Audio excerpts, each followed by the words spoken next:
Hello and welcome to this quick little Anytime Anywhere workshop to show instructors how they can export the content from this semester's course and import it into the next semester's course.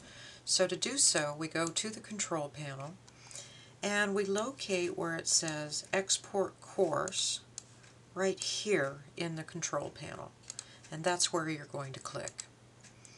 Okay, now you would come in here whether we clicked Export or Archive, because notice that we have both commands located here. So to create an export, we're going to click this little Export button. The difference between exporting and exporting is used to move your content. Archiving is used to keep your students and your content and the student files and the student responses so that your course can be recreated in case of a dispute in the future. And so you create an archive and you forget it, but most of the time you create an export so that you can move the current copy of your course from one semester to the next. Okay, so we're going to click this little Export Course, and now we have to tell it what we want to export. By clicking the Content button, it will export and select all of the content areas. Then you have a few other things that you can choose to do. I don't like to export my announcements because I like to create them. They're usually date sensitive and seasonal, so I like to move them. I like to not move them and create my own. But if you create any chat sessions or you create any discussion boards, I suggest that you move them. If you've created a glossary, you can add to it from semester to semester and get it to be a nice big glossary. Also, definitely move your gradebook center columns and settings. If you have any add assignment links in any of your content areas, if you do not move the grade center columns and settings, then you will actually break them and have to recreate them.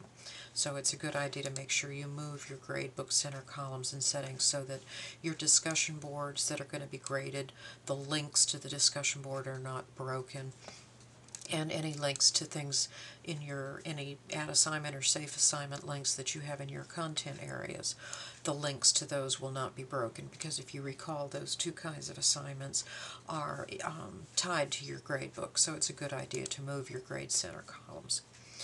And settings will move the way your buttons look. Staff information, if you've created a little contact profile, I would go ahead and move it so that you don't have to make another one. And definitely, if you've uploaded any test pools from the course cartridge from your publisher, or you've created any tests or surveys, I would definitely move them as well. So once you select all the things you want to be included in the export, then click your Submit button down at the bottom of the screen. Now it will tell you here that the action has been queued and you'll get an email as soon as this is completed. Now this will depend on how many people are doing this at the exact same time you are, what time of day you happen to be doing it, and how busy the servers happen to be at that time. So have your email up and watch for an email to remind you that it's there. You can also come back to this export and archive page and refresh the screen, and you'll know when it's done because you'll see the link to a zip package appear. So let's wait a second until it's available. Okay, you can see that we now have the export file here, and it says export. The archives will say archive, and these things won't stay here forever. They'll disappear in a couple of weeks because they take a lot of space, and it's not a good idea to leave them all sitting around, and I don't think we'd have enough terabytes to do all of that. So anyway, here's your export file, and you can manually remove it with a little remove button over here on the right if you wish. Now to get this file from here to the next course, you have to save it. So to do so, right-click on the file and select Save Link As if you're using Firefox, or Save Target As. And navigate to a place where you're going to want to save it. I'm going to save it here on my Mac's desktop. And I don't recommend changing the file name, but you could if you wanted to. And so now it's being downloaded and it's been saved onto my desktop where I can find it. Okay, so now let's go to your TNCC tab, and we're going to now find the course that we're going to import the information into. So I'm going into a training shell,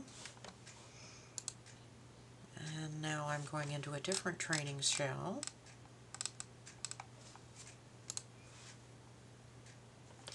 And I'm going to the control panel so that I can use this command, import package. This is how you get the zip package from your desktop into the new shell. And I'm going to pretend this is my new Blackboard shell. It's empty. It's got my new students ready for the next semester. So by clicking import, you're presented with a couple of browses. Now you could put your file in the content system so that you could just link to it from there. That's a place to store it in Blackboard. Or you can just select a package and browse to your desktop. In this case, I'm going to browse to my desktop. So I'm clicking the Browse button, and I'm going to find the zip package. And you can see it's easy to find. It says Export File Zip. Okay. So I'm going to open this zip package by clicking Open after I select it. Okay, now I'm going to scroll down here to where it says Select Course Materials, and now I'm going to tell it where to put everything that was squished into that zip package. Now, if you don't remember everything that you selected, you can go ahead and check everything, because it will not put in anything that you didn't already have in the package. So for example, I know I didn't put any calendars, so no calendars are going to be created or embedded or anything like that, but you can select all of the checks if you don't remember, and click the Submit button. Alright, now what's going to happen is it'll show us a little message saying that it's been imported and the item has been queued, just like before, and there's our message. Okay, so based on how busy the servers are and what time of day it is, it may take a little while to get your all your files and all of the content into your Blackboard shell. So if you have a window open to your email, you can find out whether or not your import has been complete.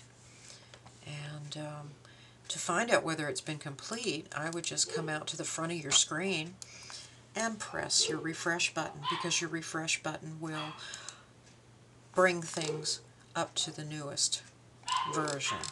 Okay, so you can see here that I have my content starting to come in, and because I moved my settings, I have a new banner, and the buttons up here at the top, these buttons were the old buttons in the old course, and these buttons here from Begin Here down, these are the things that came from the other course that I had exported.